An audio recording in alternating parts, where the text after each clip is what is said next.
വളരെ രസകരമായ ഒരു കാര്യം കൂടി. ഇപ്പോ രാജസ്ഥാനിലാണല്ലോ ഒരു സീറ്റ് ജയിച്ചിരിക്കുന്നത്, അമ്രാറാം അല്ലേ, സിക്കാറില്.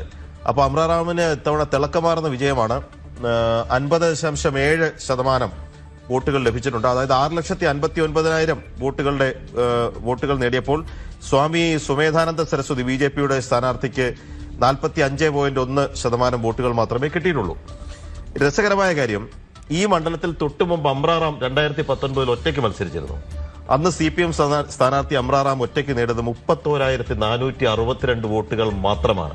ഒറ്റയ്ക്ക് നിന്ന് 31,462 വോട്ടുകൾ മാത്രം, 2.37% വോട്ടുകൾ മാത്രം നേടിയ മണ്ഡലത്തിൽ അന്ന് മത്സരിച്ച സുഭാഷ് മഹാരിയയ്ക്ക് കിട്ടിയത് കോൺഗ്രസ് സ്ഥാനാർത്ഥിക്ക് 4.25 ലക്ഷം വോട്ടാണ്. അതായത് കോൺഗ്രസിന് 4.25 ലക്ഷം വോട്ട് സ്വന്തമായിട്ടുള്ള ഒരു മണ്ഡലത്തിൽ 31,000 വോട്ടുകൾ ഉള്ളപ്പോൾ മുന്നണിയുടെ ഭാഗമായി കോൺഗ്രസിന്റെ പിന്തുണയോടുകൂടിയാണ് ഈ അമ്രാറാം. അതായത് കേരളത്തിലെ ഒരു സീറ്റിന്റെ ക്രെഡിറ്റ് മാത്രമേ CPM-നുള്ളൂ. DMK-യുടെ ബലത്തിൽ തമിഴ്നാട്ടിൽ 2 സീറ്റ്, കോൺഗ്രസിന്റെ ബലത്തിൽ 4.25 ലക്ഷം കോൺഗ്രസിന് വോട്ടുണ്ടായിരുന്ന ഒരു സ്ഥലത്ത് 31,000 വോട്ട് മാത്രമേ ഉള്ളൂ. അങ്ങനെയാണ് ഇടതുണ്ടെങ്കിലേ നമ്മുടെ ഇന്ത്യ ഉള്ളൂ എന്ന് പറഞ്ഞ് കോൺഗ്രസിനെതിരെ പ്രചാരണം സംഘടിപ്പിച്ചവരുടെ യഥാർത്ഥ സ്ഥിതി.